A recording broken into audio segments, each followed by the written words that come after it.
Coupé du cœur, du corps et de son ancrage, ce monde part à la dérive.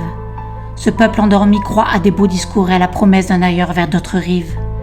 Perché dans de belles illusions, ce monde perd la raison. Il devient fou et moribond. Chaque humain matraqué d'informations ne dort alors plus la nuit. Il ne peut donc plus sentir ce qui est juste pour lui. Il est congelé, coupé de ses sens, de l'intelligence du corps et de la vie, qui pourtant circule en lui. On ne lui présente plus qu'une seule issue, égard à tous ceux qui couillus voudraient lui faire retrouver la vue. Alors, cet humain endormi confie sa santé à des grandes firmes suspectes, à des oligarchies puissantes qui lui dictent la pensée correcte. Il donne son accord à des mesures liberticides et à des firmes qui pourtant de l'autre côté le gavent de pesticides. Il est déconnecté tel un pantin articulé qui est maintenu attaché par sa volonté de sécurité. À quoi alors peut-il se raccrocher ? À des discours sans fondement qui lui font croire à des faux dieux, technologiques qui sont extérieurs à lui, faux dieux qui sont à des milliards de lieues de la vraie énergie de vie. Ce peuple perdu se raccroche à des promesses qui sont loin de sa nature profonde, celle qui pourtant fait tourner les astres et le monde. Écouter ces faux dieux issus de la technologie serait son seul salut et son seul moyen de survie. Alors comprimé, masqué, apeuré, il se raccroche à ce qu'on lui dit pour trouver un sens à sa vie. Voyage et resto avec passe sanitaire, contrôle QR code et monde froid mais sécuritaire. Voilà le monde qu'on veut pour lui, et lui, sans sourciller, il dit oui.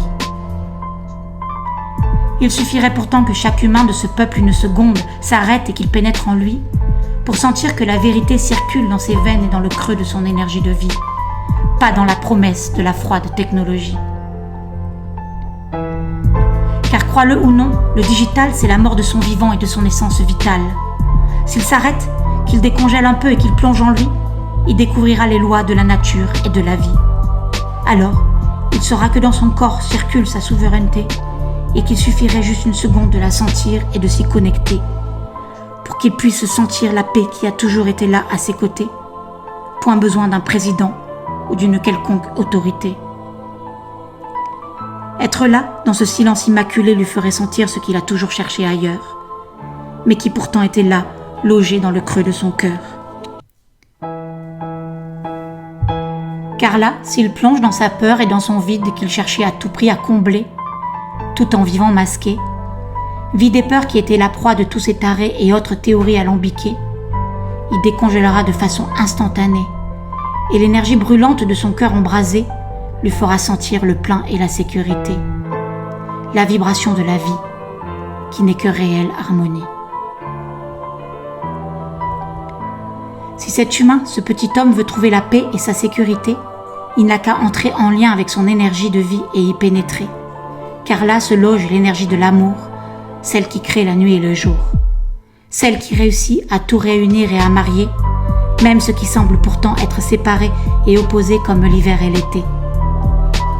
Cette énergie maintient ensemble tous les paradoxes et sait marier toutes les dualités, et tout ce qui semble être à première vue séparé mais qui ne l'a jamais été.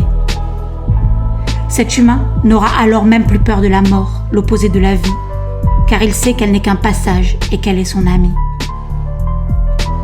Alors humain, je t'en supplie, car aujourd'hui c'est toi que je prie. Rentre dans ton corps, ton cœur et dans ton énergie de vie, car là, c'est là que tous on pourra se rejoindre et se sentir unis. Fini la grande mascarade de la division, des barrières. Bonjour à l'amour, aux lois du vivant et à notre système immunitaire.